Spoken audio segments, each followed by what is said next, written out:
ክርስትና በሙከራ አይሆንም። ኃጢአት ባይሆንም ባቦ ሰጡኝ የምትኖረው ኖሮ አይደለም። በምንም ድካምና ስህተት ውስጥ ሆኖ መጣጣርህና መትጋትን ካላቆምክ በቀን የጠበቅከው በሌሊት ይመጣል ይችላል። እኛ እኮ የተባረክነን በእውነት ስለ ራሳችን ያለን ግምት መጽሐፍ ቅዱሳዊ ስላልሆነ እንጂ ይሄ አእምሯችን ተአምር መስራት የሚችል ነው። አንዳንዴ ራእይ ከእግዚአብሔር እንዳንቀበል እንቅፋት የሚሆነን አብረን ከምንኖረው ሰው ጋር በሰላም ያልቋጨነው ጉዳይ ነው። አንዳንዶች ሳናገባ እድሜያችን ለምረዘመ ብራዘርስ ድርሻችን አንወጣም እኮ። በጥራትና በብዛት የምንጨምረው ከሰማይ አምላክ ራእይን ስንቀበል ነው። እኔ አንዱ ለምንድን ያላገባው አልኩት። እየጸለይኩ ነው አለ። አይ ጥሩ ነው ጸልይልሃል። በእውነት እላችኋለሁ 5 ዓመት ጸለይኩ። ከዛ 6ኛው ዓመት ላይ ለምንድን ነው የማታገባው ስለው ደብረ ዘይት ጾም ጸሎት ሊዝ ነው አግዘኛል። አልጸልይም። ብዙ ቦታ እንድንባልዘን የእግዚአብሔር ፈቃድ ነው አይመስለኝም። እድሜም አይፈቅድም፣ ቃሉም አይፈቅድም። በሁሉ ኤክስፐርት መሆን አትችሉም። በእምነት ስትሄድ የሚያስፈልገው ቦታ ላይ የሚያስፈልገው ጸጋ ይገለጥልሃል። ያንተ እንቅስቃሴ ግን ወሳኝ ነው። ካለዛ ምልክቶች ሁሉ ተሰብስበው በአንድ ጊዜ አይመጡልም። አንዳንዶች ያልበዛ ነው ያልጠራ ነው መከራን ስለማንፈልግ ሊሆን ይችላል። አይሆንም። ታጥነህ ምንም ሳይነካ መጨመር አትችልም። አጠቃላይ ራእይ ከገለጠልህ በኋላ ዲቴል ውስጥ ብዙ አይገባም እግዚአብሔር። አንዳንዴ ስለ ክርስቶስ መከራ መቀበል የመጨመር የመስፈንጠራችን ምስጢር እንዲያውም ጳውሎስ አስደናቂ መጽሐፍ እነ ኤፌሶንን ይሄ ፕሪዝን ኢፒስትል የተባሉ የጻፈው እስር ቤት ሆኖ ነው። እና አንዱ ወደ ደቡብ ክልል ድሆችን ለመርዳት ደግሞ ወንጌላዊና ዘማሪ ይዞ እዛ ለማነቃቃት ይዞ ሄዶ እና አገልጋዩም ሰበከ፣ መዝሙሩም ዘመረ፣ ለድሆችም ረዳ። ግን ወደ አዲስ አበባ ሊመጣ ሲል ከመጠን በላይ ቸር ስለሆነ ኪሱ ገንዘብ አልነበረም እና ያለኝን ሁሉ ሰጣው። መመለሻ እንኳን ሳላገኝ ወደ አዲስ አበባ እንዴት እገባለሁ እያለ ሲያስብ ከፊት የተቀመጡ 2 ሰዎች መኪና ይዘው እሱ ጋር ቆሙ ማለት ነው። እና አዲስ አበባ ነው የምትሄደው እንሸኝ ሲሉኝ በደስታ እና ከኋላ አስገቡኝ። ቀያይ ናቸው፣ የሚያምሩ ጭምቶች ናቸው። ብዙ አወራለሁ፣ ትንሽ ፈገግ እያሉ መልስ ይሰጡኛል። እና በጣም በተመቸኝ ሁኔታ በፍጥነት አዲስ አበባ መስቀል አደባባይ ደረስናል።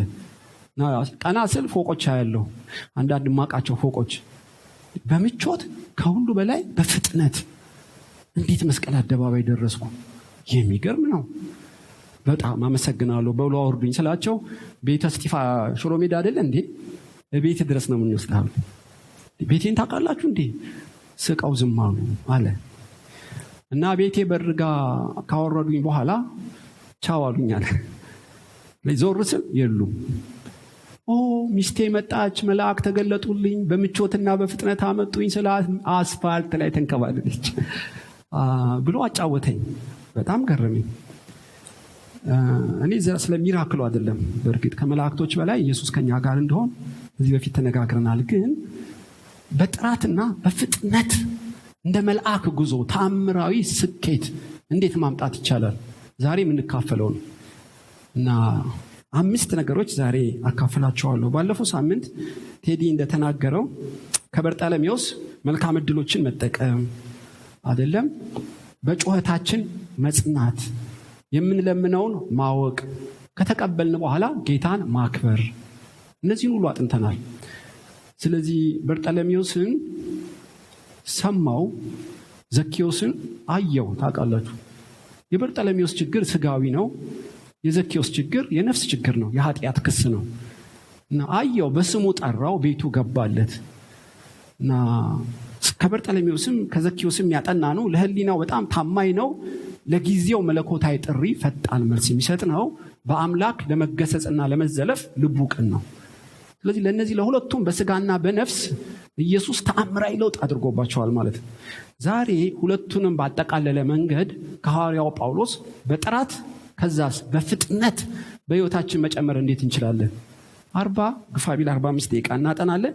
ሐዋርያት ሥራ ምዕራፍ 16ን ታወጡና ቁጥር 5ን አንብቤ ጸልያለሁ። ሐዋርያት ሥራ ምዕራፍ 16 ቁጥር 5 አብያተ ክርስቲያናትም በሃይማኖት ይበረቱ ነበር፣ በቁጥርም ዕለት ዕለት ይበዙ ነበር። በየሳምንቱ አይደለም፣ በየወሩ አይደለም፣ በየዓመቱም አይደለም፣ በየቀኑ በሃይማኖት በጥራት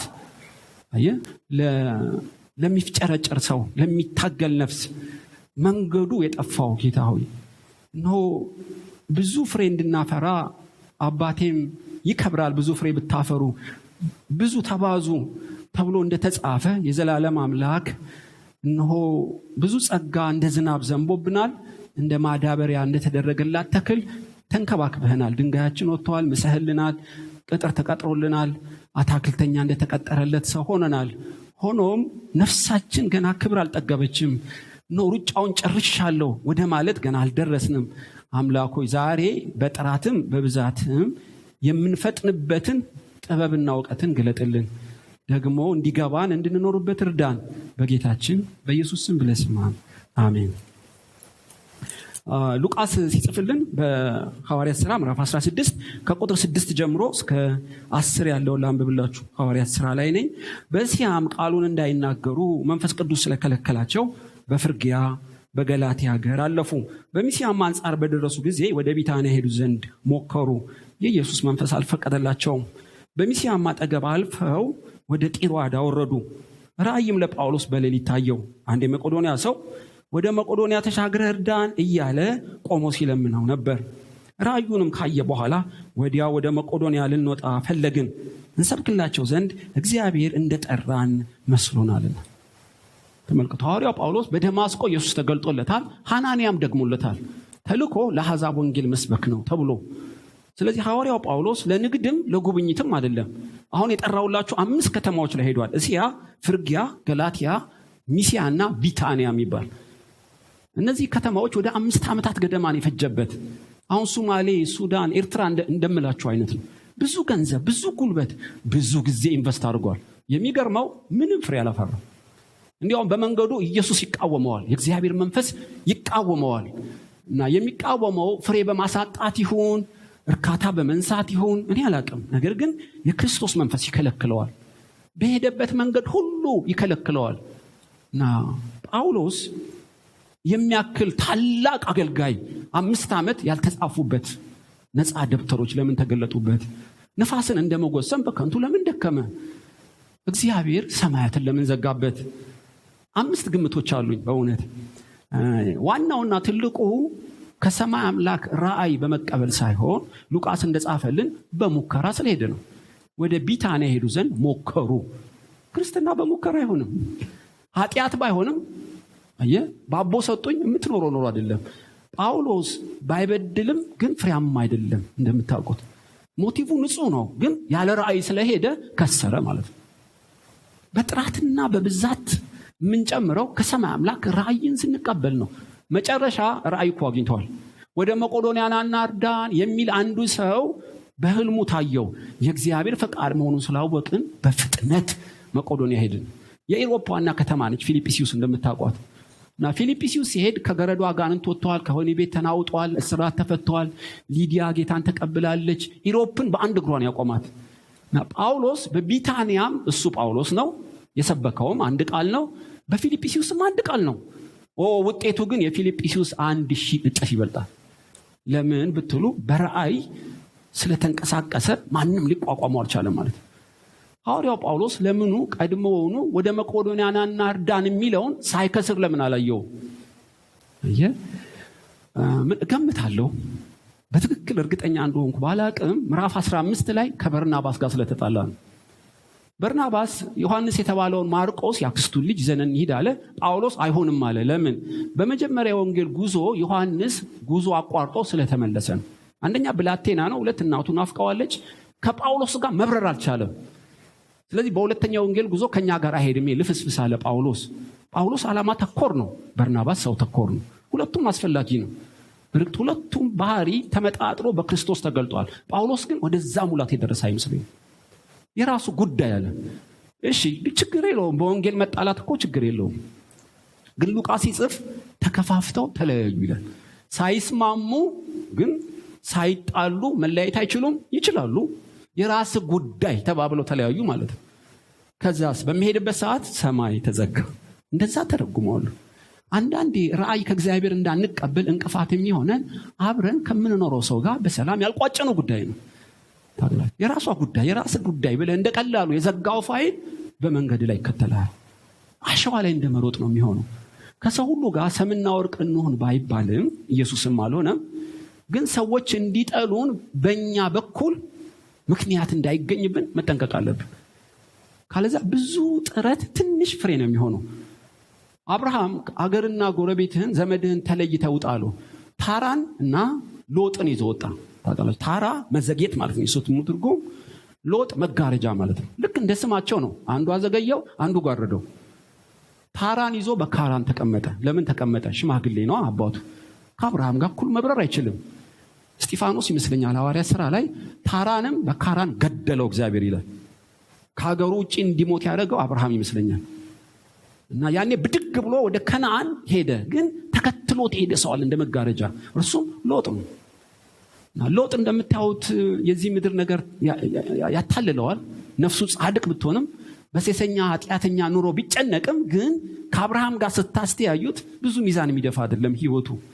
ምድራዊ ነገር ያታልለዋል። ሶዶም ጎሞራን አየ፣ እንደ እግዚአብሔር ገነት ነበረች፣ ወደ እሷ አቀና ይላል። በሚያየው የሚመራ ነው ማለት ነው። ታውቃላችሁ። እና የሎጥና የአብርሃም እረኞች ሲጣሉ አብርሃም በጣም አስገራሚ ቃል የተናገረው፣ እኔ እናንተ ወንድማማች አይደለንምን? ለምን እንጣላለን? መች ተጣሉ? የተጣሉት እረኞቹ ናቸው። እቺ ትንሽ ጢስ አድጋ ሁለቱ እንደሚጣሉ ገብቶታል። ከተጣሉስ ሰማይ ይዘጋበታል ገብቶታል። የፈለከውን ውሰድ፣ ግን በሰላም ከኔ ተለያለ። እንደ ጳውሎስና በርናባስ ሳይሆን በሰላም ነው የተለየው። ልክ ሎጥ ሲለየው እግዚአብሔር ለአብርሃም ተገለጠለት። እስከ ዛሬ እንዳይገለጥ እንቅፋት የነበረው ሎጥ ነው እገምታለሁ። በእውነት በትክክል ባይጻፍም አንዳንዴ ከሰዎች ጋር ያለን ግንኙነት ራእያችንን ሊያስጨነግፍ ይችል ይሆናል እና ጥንቃቄ ልናደርግ ይገባል። ያዕቆብ በላባ ምድር 20 ዓመት ሙሉ ቁርና ሐሩር የበላው ለምንድን ነው? ከኤሳው ጋር በፍቅር ስላልቋጨው ነው። ያዕቆብና ኤሳው ተላቅሰው ተቃቅፈው ሲታረቁ ታውቃላችሁ፣ መድኃኒትን እጠብቃለሁ ነፍሴ ድና ቀረች ብሎ ተአምራ ይኖረው ከወንድሙ ጋር ቋጠረውን በፍቅር የፈታለት ነው። አንዳንዴ ሳናውቅ ሳንጠነቀቅም ከኛ ጋር አብረው የሚሄዱ ጉዳዮች አሉ። መቋጨት ስንችል ቸል ያልናቸው ሊሆኑ ይችላሉ። እና ስለዚህ ጳውሎስ በሙከራ እንዲሄድ ራእይ እንዳያገኝ ምክንያት የሆነው ከሰዎች ጋር ባለው ግንኙነት በፍቅር ስላልቋጨ ሊሆን ይችላል ነው የምላችሁ በእውነት። ሁለተኛ ከእግዚአብሔር ራእይን አልጠበቀም። እሱ ልምድ አለው፣ መገለጥ አለኝ እና ብሎ በራሱ ተመክቶ ተነስቶ ብድግ ብሎ ሄደን እገምታለሁ። እዚህ ላይ እኮ ሉቃስ ጽፎልናል። እግዚአብሔርን አላማከረውም። ይኸውልህ እንጀራው ትኩስ ነበር፣ አሮጌ የሆነ ጫማው አዲስ ነበር፣ ይኸውልህ አቆማዳው አዲስ ነበር፣ ከመንገዱ ርቀት የተነሳ ተቀዳደደ። ኢያሱም እግዚአብሔርን አልጠየቀም። ቱሚምና ኡሪም አለ፣ ነቢያት አሉ። ሊጠይቅና ሚስጥርን ሊገልጥ የሚችል አምላክ ከሱ ጋር ነው። ኢያሱ ግን አልጠየቀም። ለምን አልጠየቀም? ትላንት ሳካለታ። ስለዚህ የገባውን ሰዎች አታለሉት። ህዝቡም ተቆጣ። ምንም ሊያረጋቸው አልቻለም በእግዚአብሔር ስም ስለማለት።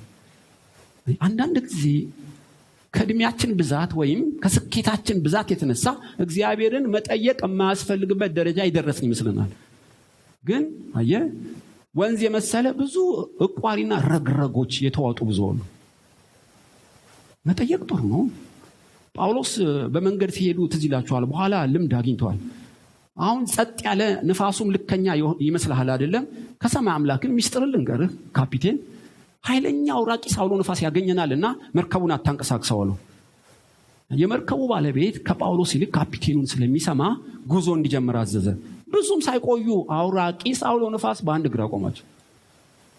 በሚያየው ሳይሆን በምሪት መነዳት ጀምሯል ማለት ነው ጳውሎስ። እና ብዙ ስኬት የምናገኘው በራእይ ስንንቀሳቀስ ነው። ራእይ ግን ቶሎ በእጃችን የማይገባው ለምንድን ነው? አንደኛ መጠየቅ አስፈላጊ ላይመስለን ይችላል። በልምምዳችን ኮርተን ምንድነው ተስፋዬ ጋቢሶ የዘመረዋል፣ በእድሜያችንና በልምምዳችን ኮርተን እንዳንሸወር። ሁለት ከሰዎች ጋር ያለን ግንኙነት ሊሆን ይችላል። ምናልባት ጳውሎስም ወደ መቄዶንያ ና እርዳኝ ካለው በኋላ በፍጥነት ወደ መቄዶንያ ሄድን። ከጌታ የተቀበለውን ራእይ የሚያከብርበት ማንነት እስኪደርስ ይሆናል። ዛሬ ጠይቀሽ ከሰው ጋር ሰላም ነህ፣ በራስህ አትመካም፣ ብትለምንም የማይሰጥህ ምናልባት ራእይ ከተገለጠልህ በኋላ ፈጥነ መታዘዝ የማትችልበት ደረጃ ላይ ትሆናል። ለምሳሌ አሜሪካ ሄጄ ላገልግል፣ እግዚአብሔርን መጠየቅ ሳያስፈልገኝ ብድግ ብዬ መሄድ እችላለሁ። ቀላል ነው። እግዚአብሔር የምትፈልገኝ አሜሪካ ነው ኢትዮጵያ ብዬ ኢትዮጵያ ብሎኝ ጥሼ ብሄድ ግን አለቀልኝ። እንደ ኳስ ነው የምንለጋው። ጠይቀው በሄዱ ጥሩ ነው፣ ግን ተነግሯቸው ጥሰው ከሚሄዱ ዝም ብለው ሹልክ ብሎ ቢሄዱ ይቀላል። አንዳንዴ ራእይ ስጠኝ ብለህ የፈቃዱ ቀን ተገልጦልህ ያንን ብታጣጥለው በጣም ከባድ ነው። ብዙ ከተሰጠው ብዙ ስለሚጠብቅ ነው ማለት ነው። ትንቢተ ኤርምያስ 42 ላይ ትዝ ይላችኋል። ዮሐናን የተባለ አንድ 100 አለቃ ጎዶልያስ የተባለውን ባቢሎን ያነገሰውን በቅሬታው ላይ ወደ ባቢሎን ፈልሰዋል። ጥቂት እስራኤሎች ነበሩ እና ኤርምያስን ጠየቁት። ኤርምያስ ወደ እግዚአብሔር የምትጸልይልን ርዕስ አለ። ምንድነው የምጸልይላችሁ? ኢየሩሳሌም እዚሁ ከነዓን እንኖር ግብፅ እንሂድ? የቦታ ጥያቄ ነው። አገር ከመቀየር በፊት የቦታ ጥያቄ ነው። አልጠይቅም፣ አልጸልይም። ለምንድነው የማትጸልየው? ጸልዬ የፈቃዱ ቀት ቢመጣ እኮ እሺ ላትሉ ትችላላችሁ። ስለዚህ ቁጣው ይነድባችኋል። ቢመቸንም ባይመቸንም ያው እግዚአብሔር ይበል እንጂ እንታዘዛለን። በጣም ጥሩ 10 ቀን ስጡኝ። በ10ኛው ቀን መልስ ይዞ መጣ ማለት ነው ኤርምያስ። ምን አለህ እግዚአብሔር? መሐላችሁ ትዝ ይላችኋል። ምን አለህ ነው የምንልህ? ለበጎነት በእናንተ ላይ ነኝ፣ እርሻ ረሱ፣ ቤት ሰሩ፣ እዚሁ ከነዓን ኑሩ ይላችኋል። ውሸታም ባሮክ ይህን ትንቢት ያናገረ ግብፅ ይሄዱ ነው እግዚአብሔር ማለት ያለበት ብለው በግድ ባሮክና ኤርምያስን ወደ ግብፅ ወሰዱት። የእግዚአብሔር ቁጣ በግብፅ ነደደ። ታውቃላችሁ፣ ሶርያኖችን ልኮ ብዙ ጥፋት አምጥቶባቸው። አንዳንዴ እግዚአብሔር ራእይን እኮ ይናገራል። በጎቼ ድምፄን ይሰማሉ ይላል እና በእውነት የሚናገር እኮ አምላክ ነው። ቅርብና ትሁት አምላክ ነው። ግን ለሚገለጥልን አሜን ብሎ እንደ ጳውሎስ በፍጥነት ለመታዘዝ የሚችል ማንነት ላይ ነን ወይ ነው። አብርሃም ተገረዝ በማለዳ፣ አብርሃም ውጣ በማለዳ፣ አባር ውጣ ሰዋ በማለዳ በፍጥነት አብርሃም አለው። ከዚህ በኋላ በአስተርጓሚ አይደለም ማወራ፣ አፍላፍ አወራለሁ፣ ወዳጄ ብያለሁ። ለምን ከኔ አፍ ይውጣ እንጂ ሳታቅማማ በፍጥነት የምታደርግ ሰው ነህ።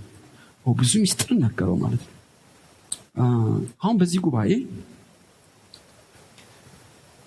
እግዚአብሔር አንድ ቦታ በመቀመጡ ብዙ ፍሬ ባለማፍራቱ የተነሳ አራርቶለት የሆነ ድንጋይ ገልብጦ ሊያፈጥነው የሚፈልግ ሰው አለ። አሁን እያባበለው ነው ያን ሰው። ለእኔ ስራ እንዲመች ካንተ ዘንድ እንቅፋት እንዳይገኝ ብትችል ከሰው ሁሉ ጋር በሰላም ለመኖር ሞክር። በአንድ አይደለም፣ ቀስ በቀስ ሞክር። ይህን አስተካክል። የተጣላው ሰው ካለ ምናልባት እኔን ለመጠየቅ ደጅ መጥናት ካቃተ ጠይቀኝ፣ እኔ እኮ እናገራለሁ። ለነብይና ለቄስ ብቻ አይደለም፣ አንተም ልጄ ነህ፣ ሚስጥርን እነግርሃለሁ። በራእይ ከተንቀሳቀስ ማንም አይቋቋምህም። ኮፒ የማይደረግ ማንም ሊወዳደረው የማይችል ፍጥነት ውስጥ ነው የምትገባው። ይህን የከበረ መዝገብ እንድገልጥልህ ልጄ ከኔ ጋር ራእይን ጠይቀኝ ነው። ስለዚህ ጳውሎስ የሚገርመው ከኛ ይለያል። እነዚህ 5 ከተማዎች ላይ ስኬት ባያገኝም ከእግዚአብሔር ሐሳብ ጋር ቢጋጭም እጁን አጣምሮ አልተቀመጠም። ብዙ 5 ከተማ ሞክር ያለው እግዚአብሔር ባይፈቅድ ነው፣ እንደፈቀደ ይሁን አላለም። ቢታንያ ቢፈርስበት እንደገና ሚስያ፣ ከዛ በሁሉ ቦታ ይሞክራል። ራእይ የሚመጣው ለሚሞክሩ እንጂ ተቀምጠው ለሚጠብቁ አይደለም። በምንም ድካምና ስህተት ውስጥ ሆኖ መጣጣርህና መትጋትን ካላቆምክ በቀን የጠበቅከው በሌሊት ሊመጣል ይችላል። ለጳውሎስ በሌሊት ራእይ ታየው። እግዚአብሔር ሊያፈጋን ፈልጎ እኮ አይደለም።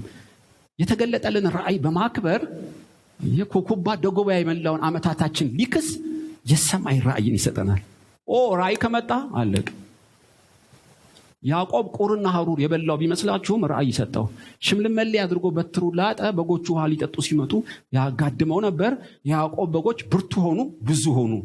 የላባ የደከሙ የያዕቆብ በዙ። ለምን ብትል በራእይ ነበር የሚያራባው። ይስሐቅ ዘራ 100 እጥፍ ሆነ። የፈለገ ማዳሪያ ብታደርግ እንደ ይስሐቅ አደርስበት። ለምን? እሱ በራእይና በምሪት ነው የዘራው። የሚቆፍረው በራእይ ነው። ከብት የሚያረባው በራእይ ነው። ሀገራችንም ውስጥ አሉ ቆሎ የቆሉም በራእይ አይደለም። ውሃም ፋብሪካ ያላቸው አሉ። የፈለገ ታምር ብታደርግ አደርስባቸው። ነገሩ ውሃና ቆሎ ብቻ ሳይሆን ቃል ያለው ውሃና ቆሎ ነው። ተመሳሳይ ኮፒ የሚሆን አይደለም ብላችሁ። ስለዚህ እግዚአብሔር ሚስጥርን ነግሮት ሊያፈጥነው የሚፈልግ ሰማያዊ አደራረግን ሊያሳየው የሚፈልግ ነፍስ በዚህ ጉባኤ አለ። እግዚአብሔር ይላል ራእይን ከኔ ጠይቅ። ጳውሎስ ከሰማይ አምላክ ራእይ በመቀበሉ ፈጥኖ ወደ ፊልጵስዩስ ሄደ። ፊልጵስዩስ ሲደርስ ያደረገውን እና ትልቅ የመቄዶንያ ከተማ ትልቅ ግዛት ነች። ዋና ከተማዋ ፊልጵስዩስ ነች። መጽሐፍ እስር ቤት ሆኖ ጽፎላቸዋል። እዛ ከገባ በኋላ ቁጥር 11 ያደረገውን ሁለተኛ ከጢሮአዳ ተነስተን በቀጥታ ወደ ሳምራቄ በነጋውም ወደ ናፖሌ በመርከብ ሄድን። ከዚያም ወደ ፊልጵስዩስ ደረስ። እርሷም የመቄዶንያ ከተማ ሆና የወረዳ ዋና ከተማ አገር ናት። በዚያች ከተማ አንድ ቀን እንቀመጥ ነበር።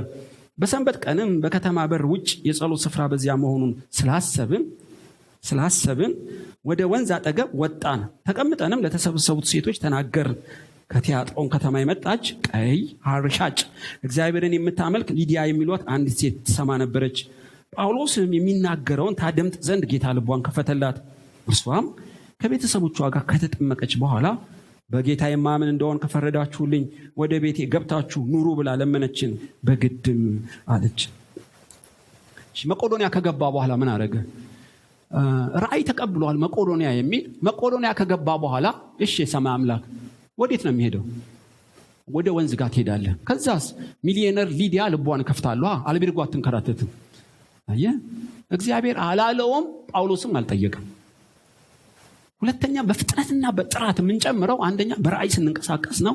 ሁለት ድርሻሽን ስትወጪ ነው። ድርሻህን ስትወጣ ነው። ጳውሎስ ድርሻው ምንድን ነው? ወንዝ ዳር ሴቶች እንደሚሰበሰቡ አሰበ። ማነገረው? አእምሮ ነው የነገረው፣ መንፈስ ቅዱስ አይደለም። በክርስቶስ ደም የነጻ አእምሮ ስላለው አእምሮን ተጠቀመ፣ ጆሮን ተጠቀመ፣ እግሩን ምላሱን ተጠቀመ ማለት ነው። እዚህ ፓሲቭ እንደሚሉት አይነት ቁጭ ብሎ የሚጠባበቅ አይደለም። አጠቃላይ ራእይ ከገለጠልህ በኋላ ዲቴል ውስጥ ብዙ አይገባም እግዚአብሔር። እኛ ከክርስቶስ ጋር ሰራተኞች ነን ይላል ጳውሎስ። እግዚአብሔር አይቀናም።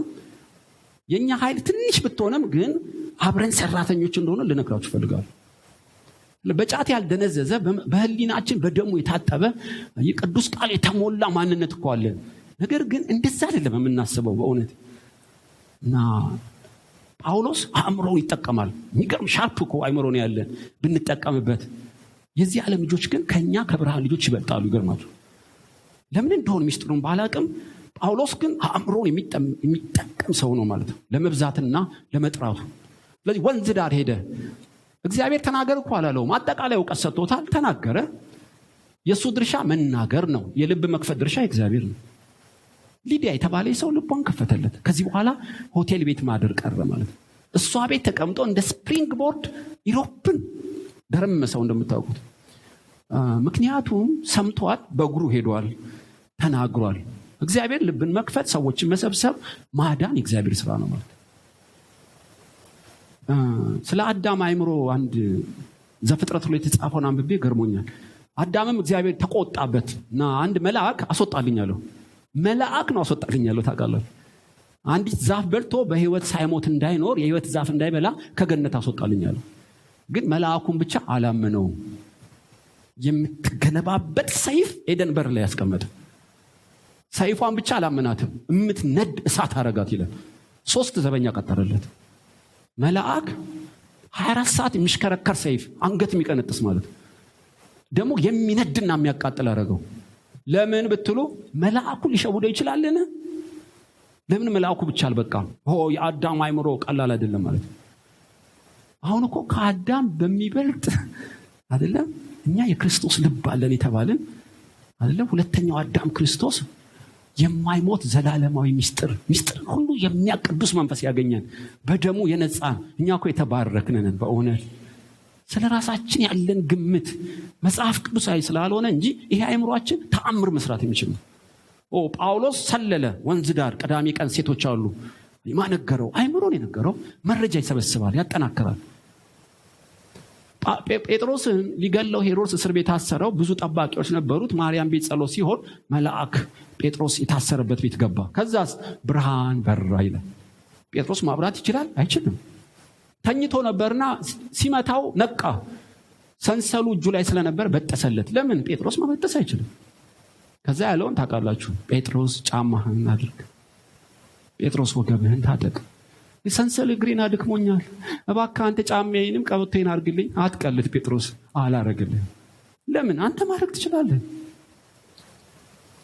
ካረገ በኋላ ተነስ ተከተለኝ አለው። እስረኞቹን እፈራለሁ ዘለይ እባክህ መልአኩ። አላዝልህም ለምን እግር አለ ብራዘር። 1000 ዓመት ብትለምነው አይልም።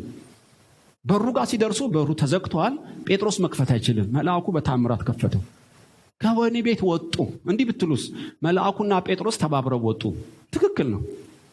ትንሽ እኮ ቀበቶ ማሰርም ብትሆንም ለመውጣቱ አስተዋጽኦ አለው። አንዳንዶች ሳናገባ እድሜያችን ለምን ረዘመ? ብራዘርስ ድርሻችን አንወጣም እኮ። ስራ ነው፣ ቸርች ነው፣ ሲበተን ሹልክ ነው። ትምህርት ይላል ቴዲ አትመጡም። ክብ ሰርተው ይጠብቋቸዋል፣ አትተያዩም። ቴክስት ሲልክልሽ ፈጥነሽ አትመልሽም አይደለ? በጣም የሚገርም እኮ ነው። የራሳችንን አይምሮ እኮ መጠቀም አለብን። እግዚአብሔር ትዳርን የሚሰጥ እግዚአብሔር ነው። ግን አንቺ ድርሻ አለሽ ሲስተር፣ ብራዘር ድርሻ አለ እኮ። መልካም እድሎችን የሚያመቻች አምላክ። የራሳችን ድርሻ ካልጨመርንበት እሱ ሰርቶ ጨርሶ እጃችን ላይ እንዲያስገባ እንፈልጋለን። እንዲህ ያለ ባይብል ላይ የተጻፈ ነው። እኔ አንዱ ለምንድን ያላገባው አልኩት። እየጸለይኩ ነው አለ። አይ ጥሩ ነው ጸልይልሃል። በእውነት እላችኋለሁ 5 ዓመት ጸለይኩ። ከዛ 6ኛው ዓመት ላይ ለምንድን ነው የማታገባው ስለው ደብረ ዘይት ጾም ጸሎት ሊዝ ነው አግዘኛል። አልጸልይም፣ በፍጹም አልጸልይም። ምን ላድርግ አለኝ። ፕሮግራም ሲያልቅ በር ላይ ትቆማለህ ቸርች። ደንገጥ ካልክ ጠጋ ብለህ ጠይቃት። ምን ችግር አለ? እንኳን አደረሰሽ ባል በበዓል ቴክስት አድርግለት ሊሸኝሽ ይበላት። እግዚአብሔር አይደል እንዴ ትዳርን የሚሰጠው? ያንተስ ድርሻ እንደዛ ነው። ጳውሎስ የራሱን ድርሻ ይጠቀማል ማለት ነው። ይሄ እኮ በእነ አቢግያ ብትሉ በእነ ሩት ብትሉ ጊዜ የለኝም እና ብዙ የራሳቸውን ድርሻ ሲወጡ እግዚአብሔር እያገጣጠመ ወደ ፍጻሜ ያመጣቸው እና ጳውሎስ ምን ልላችሁ ነው? አእምሮ የዋዝ አይደለም እና በጣም የሚያስገርም ጆሮ አለው፣ የሚያስገርም እጅ አለው። ይሄኛውን ዝራ ያኛውን አትተው የቱ እንደሚበቅል አታውቅም። አየህ፣ እና ሰውነታችን የእግዚአብሔር ማደሪያ ስለሆነ እግዚአብሔር ብቻ ነው የሚሰራው። እኔ እንደው ታዝዬ እንደምኖር አይደለም፣ እንደው ሮቦት የሚያንቀሳቅሰኝ አድርገን እንዳትቆጥሩ። እግዚአብሔርም ለኛ ሩም ሰጥቶናል ማለት ነው። በጥራትና በብዛት የምንጨምረው 1 ራእይ ስንቀበል ነው። 2 የራሳችን ድርሻ ስንወጣ ነው። ጥቂትም ብተው ሙሴ ወደ ከነዓን ህዝቡን ይዘህ ትሄዳለህ፣ እንዳትጨነቅ፣ ፈርዖን ሲመጣ ኤርትራን ከፍላለሁ፣ ውሃ ስትጠማ ከአለት አወጣልሃለሁ፣ እንጀራን ደግሞ አንጠባጥብልሃለሁ አላለው። ዲቴል ቢናገር አንችለውም። ደግሞ ጻድቅ በእምነት በህይወት ይኖራል እንጂ በመረጃ አይኖርም። በእምነት ስትሄድ የሚያስፈልገው ቦታ ላይ የሚያስፈልገው ጸጋ ይገለጥልሃል። ያንተ እንቅስቃሴ ግን ወሳኝ ነው። ካለዛ ምልክቶች ሁሉ ተሰብስበው በአንድ ጊዜ አይመጡልህም። ድርሻን ስትወጣ ያላሰብከውን ይከፍትልሃል። እንደዚህ አንድ እርምጃ ሄድ፣ ሁለተኛው ያልገመትከው ነገር ይሳካልሃል። እና ጳውሎስ አጠቃላይ ራእይ አግኝቷል፣ ግን የራሱንም ድርሻ የተወጣ ሰው ነው። ሶስተኛው ልቤን ይነካዋል ሁሉ ጊዜ። ቁጥር 16 ላይ ወደ ጸሎት ስፍራም ስንሄድ የሟርተኝነት መንፈስ የነበራት ለጌቶቿ እየጠነቆለች ብዙ ትርፍ ታመጣ የነበረች አንዲት ገረድ አገኘችን። እርሷም ጳውሎስንና እኛን እየተከተለች የመዳን መንገድ የሚነግሯችሁ እነዚህ ሰዎች የልዑል አምላክ ባሪያዎች ናቸው ብላ ትጮህ ነበር። ይህንም እጅግ ቀን አደረገች።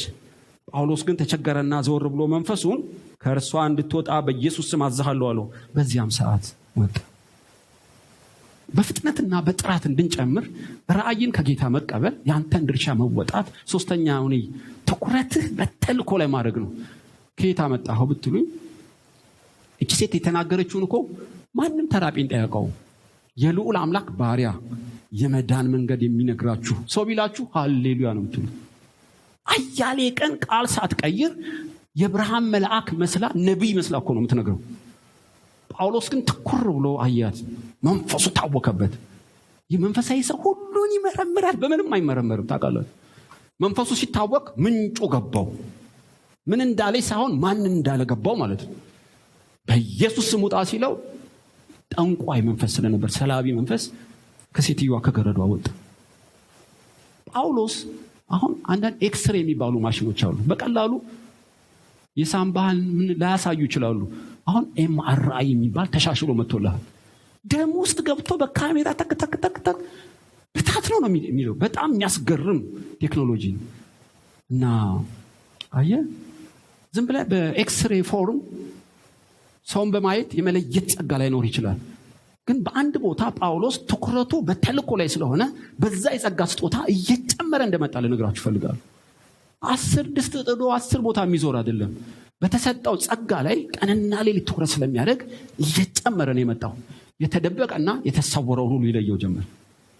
በጥራትና በፍጥነት እንዲጨምር የረዳው ትኩረቱ ተልእኮ ላይ ስለሆነ በጸጋው ስጦታ እየጨመረ መጥቷል ማለት ነው። እኛም ማንጨምረው ለምንድን ነው? እናቶች እኮ እንደሚናገሩት ዘመደ ብዙ ጠላው ቀጭን ነው። አያሰክርም፣ አያስለቅስም። ለምን? ብዙ ዘመድ ያለን ትኩረት የለንም። ስፔሻላይዝ ያደረግንበት ከጌታ የተቀበልነው የኔ ነው የምንለው የለም። ማደጋችን በነገር ሁሉ ቢሆንም ትኩረቴ ግን ተልእኮ ላይ ካልሆነ ፍጥነትና ጥራት የለውም። ብዙ ቦታ እንድንባዝን የእግዚአብሔር ፈቃድ ነው አይመስለኝም። እድሜም አይፈቅድም፣ ቃሉም አይፈቅድም። በሁሉ ኤክስፐርት መሆን አትችሉም። እኔ ብዙ ያልሆንኩባቸው አሉ። ራሴን አልከስም። ሰው ስለሆንኩ በነገር ሁሉ በማህበረሰብ አድጋለሁ። እንደማንም ማደጌ በነገር ሁሉ ይገለጣል። በፍጥነት ግን እየጨመርኩ የመጣሁት በስጦታዬ ላይ ነው። ትክክል የሚሆነው እንደዛ ነው። የኔ ያልሆነውን ሪፈር አላለው። እኔ ፓስተር ቴዲን መሆን አልችልም፣ ቴዲንን መሆን አይችልም። እኔ የራሴ ኤክሴል የማደርገው ከጌታ የተቀበልኩት ለብቻ የተሰጠኛለን። ቴዲም እንደዛው አለ። እኔ እሱን ልሁን ብል አለቀልኝ። እሱንም ሳልሆን የተሰጠኝንም ሳልሆን በከንቱ ዘመን ያልቃል። ስለዚህ ጳውሎስ ትኩረቱ በተልእኮ ላይ ነው። ተልእኮ ምንድን ነው? ለአሕዛብ ወንጌል መስበክ ነዋ። ሉቃስ ተልእኮ ምንድን ነው? ታሪክ መጽሐፍ ነው። ዮሐንስ የሀገር ውስጥ ወንጌላዊ ነኝ፣ ከኃጢአት የመዳን ነው። ያው ጣቢታ ስጦታሽ ምንድን ነው? ትኩረትሽ ድቁና ነው፣ ለድሆች መስጠት ነው። ብራዘር ቁርበስ ፋቂው ስምዖን ስጦታ ምንድን ነው? እንግዳ መቀበል ነው። ይገርምሃል። እያንዳንዱ ትኩረት የሚያደርጉበት ነገር ስላለ ለትውልድ የሚያስተላልፉት ነገር አለ። በጥራትና በብዛት የምንጨምረው ከጌታ የተቀበልከው ትኩረት ላይ ልብህ በመንገድ ላይ ሲሆን ነው ማለት ነው። ያየኑን ሁሉ የምንሆን ከሆነ በጣም ከባድ ነው። መሳፍንት 9 ላይ አንድ የጌዲዮን ልጅ ኢዮአታም የሚባል አለ። በጣም ይገርም ነው። ጌዲዮን ወደ 70 ልጆች ወልዷል። ታውቃላችሁ። እንስራ ያጋጨ ችቦ አድርጎ እስራኤሎችን ያዳነ ሰው ነው። እና ግዛን አሉት። አይ እኔ አልገዛችሁም፣ እግዚአብሔር ይግዛችሁ። ከዛ አንድ ከጋለሞታ ሴት የወለደው ልጅ አለ ኢዮአታም፣ አቤሜሌክ የሚባል። እና አቤሜሌክ ሸፍቶ ሄደ ከቤተሰቡ። እና ይሄ ጌዲዮን ሲሞት ኢዮአታም አቤሜሌክ ወደ ብሔሩ ገብቶ እኔን አንግሱኝ አላቸው። አነገሱት። ጠቅላላ ወንድሞቹን 70 ወንድሞቹን በአንድ ድንጋይ ላይ አረዳቸው። አታሙ ትንሽ ወንድሙ ሾልኮ በገሪዛን ተራራ ላይ ቆሞ የተናገረው ልብን ይነካል። እስራኤል ሰዎች ሆይ መሳፍንት 9 ላይ ይህን ታሪክ የምታገኙት። እግዚአብሔርን እንደምትሰሙ ስሙኝ አላቸው። ኦኬ ቀጥላሉት። ዛፎች ተሰብስበው ወይራን ናና ነገስብን አሉት። አረ እግዚአብሔርና ሰዎችን የሚያከብሩትን ቅባቴን ትቼ በእናንተ ላይ ልስፈፍን አላደርገውም። አይ ቅባት አለኝ። ትኩረቴ ቅባቴ ላይ ካልሆነ ሁሉን ሳስተዳድር ቅባቴ የሚቆምና ለማንም ነው የማልሆነው። እኔ የተሰጠኝ የወራነት ባህሪ ያለኝ አልነግስ። ከዛ በለስን ናና ነገስብን አሉት ዛፎች። በለስ ምን አለ? ጣፋጭነትና መልካሙን ፍሬን ትቼ በእናንተ ላይ ልንገስን ልስፈፍን አላደርገውም አለ። ከዛ ወይን ጋር መጡ። ወይን ናና ነገስብን አሉት። እግዚአብሔርና ሰውን ደስ የማሰኝበት የወይን ጠጅን ትቼ እናንተ ላይ ልንገስን አላደርገውም። ምንም ቀጭንና ጠማማ ግንድ ያለ የሚመስላችሁም የተሰጠኝ ተልእኮ አለ። ወይን ከኔ ነው የሚወጣው። ነገስታት በእኔ ደስ ይላሉ፣ ቤተ ክህነቱ በእኔ ነው። ስለዚህ ተልእኮዬን ማቆም አልፈልግም። ቅባቴን ማቆም አልፈልግም። ፍሬን ማቆም አልፈልግም። ሁሉም በስጦታና በስፍራችን ነን አሉ። ከዛ እሾክን ሄደው ናና ንገስብን አሉ። ኑና በጥላ የተሰብሰቡ አላቸው። ምን ጥላለሁ? እሾክ። አየህ፣ በጠሩት ሁሉ እሺ የሚል ካልሆነ በቀር ኑና ተሰብሰቡ፣ ከእሾክ እሳት ወጥቶ ያቃጥላችሁ ብሎ ረገማቸው። እንደዚሁ ሆነ ማለት ነው በዚህ ንጉስ። ሌሎች ተልእኮና ስጦታቸው ላይ ሲያተኩሩ አንዳንዱ በተጠራበት የሚገባ የእሾክ አይነት ባህሪ ነው የሚኖረው። ሌሎችን ይወጋል፣ ሌሎችን በሱ ደስ አይሰኙም። እንዲሁ በመወጋጋት ዘመኑ ያልቃል ማለት ነው። እሾክ እኮ የራሱ የሆነ ፐርፐዝ አለው፣ ግን ያለ ቦታው ለመንገስ አይደለም የተጠራው። ኢየሱስ እንዲህ በምኩራብ ሲያስተምር አንዱ እጁን አወጣ። ጌታ ሆይ ወንድሜ ርስት አላካፍላለኝ፣ ርስት እንዲያካፍለኝ ንገርልኝ አለው። ብራዘር እኔ ርስት አካፋይ አድርጎ ማሾመኝ አለው።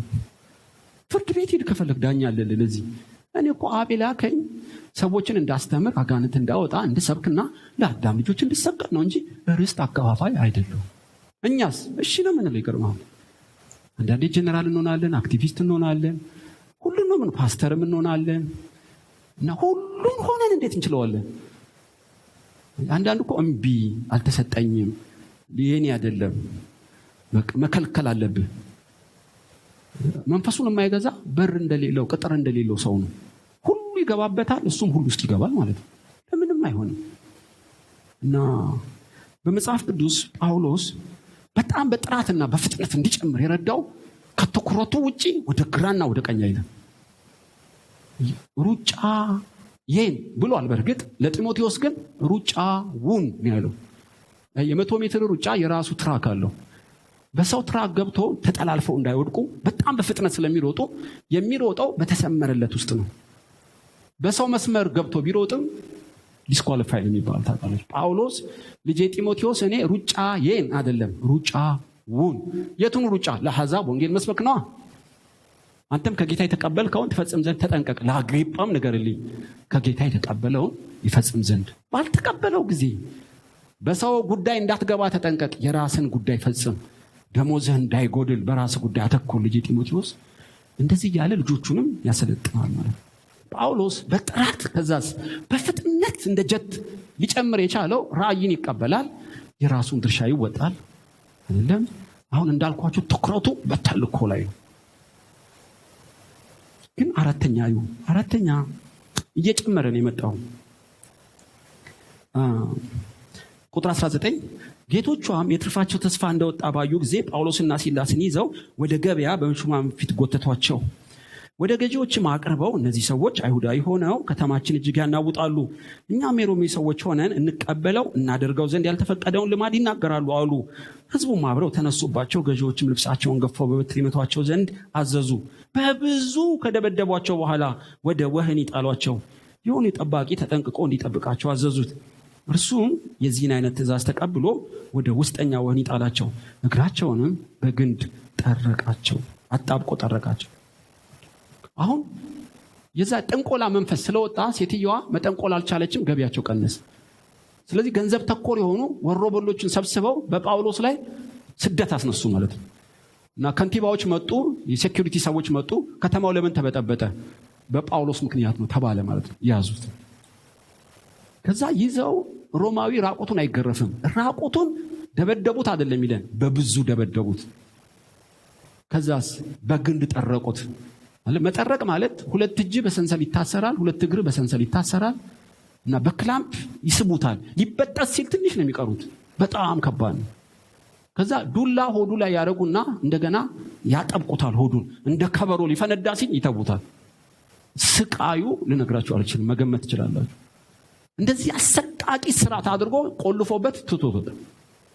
ጳውሎስ እንደኛው ስጋና ደም ያለው ሰው እኮ ነው። መጮህ ማልቀስ ነበረበት። ግን ከሲላስ ጋር በሌሊት መዘመር ጀመሩ ይላል። ይህ ስላላመማቸው አይደለም፣ ቅድመ ዝግጅት ስላደረጉ። አራተኛ በጥራትና በፍጥነት የምንጨምረው ስለ ክርስቶስ በፈቃዳችን መከራ ስንቀበል አይመስልም እንጂ መከራ ልዩ ልዩ ፈተና ሲደርስባችሁ እንደ ሙሉ ደስታ ቆጠሩት። ደስታ ብቻ አይደለም፣ ምሉዓንና ፍጹማን እንድትሆኑ መከራ ስራውን ይፈጽም።